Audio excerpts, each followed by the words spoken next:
വചനം നിനക്ക് സമീപമായി നിന്റെ വായിലും നിന്റെ ഹൃദയത്തിലും ഇരിക്കുന്നു. അത് ഞങ്ങൾ പ്രസംഗിക്കുന്ന വിശ്വാസ വചനം തന്നെ.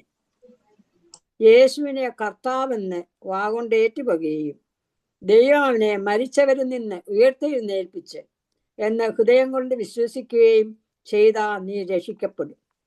ഹൃദയം കൊണ്ട് നീതിക്കായി വിശ്വസിക്കുകയും വാഗൊണ്ട് രക്ഷയ്ക്കായി ഏറ്റുപറയുകയും ചെയ്യുന്നു.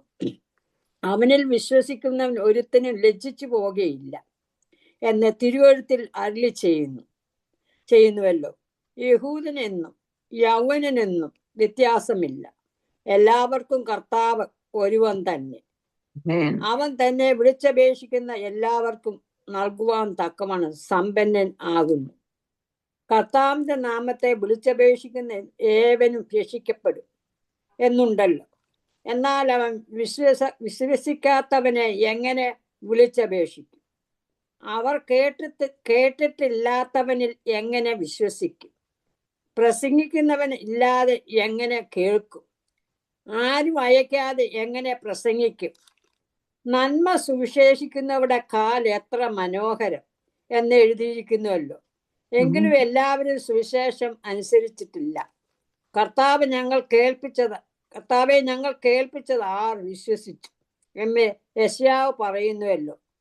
ആകയാൽ വിശ്വാസം കേൾവിയിലും കേൾവി ക്രിസ്തുവിന്റെ വചനത്തിലും വരുന്നു. എന്നാൽ അവർ കേട്ടിട്ടില്ലയോ എന്ന് ഞാൻ ചോദിക്കുന്നു. കേട്ടിരിക്കുന്ന നിശ്ചയം. അവിടെ നാഥൻ സർവഭൂമിയിലും അവിടെ വചന ഭൂതലത്തിന്റെ അറ്റത്തോളവും പരന്ന്.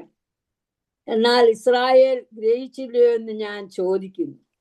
ജനമല്ലാത്തവരെ കൊണ്ട് ഞാൻ നിങ്ങൾക്ക് എരിവ് വരുത്തുന്നു, മൂഢജാതിയൊക്കെ കൊണ്ട് നിങ്ങൾക്ക് കോപം ജനിപ്പിക്കും എന്ന് ഒന്നാമത് മോശ പറയുന്ന യെശയ്യാവേ, എന്നെ അന്വേഷിക്കാത്തവൻ എന്നെ കണ്ടെത്തി, എന്നെ ചോദിക്കാത്തവർക്ക് ഞാൻ പ്രത്യക്ഷനായി എന്ന ധൈര്യത്തോട് പറയുന്നു. ഇസ്രായേലിനെ കുറിച്ചോ അനുസരിക്കാത്തതും മറുത്തു പറയുന്നതുമായ ജനത്തിലേക്ക് ഞാൻ ഇടവിടാതെ കൈനീട്ടി എന്ന് അവൻ പറയുന്നു.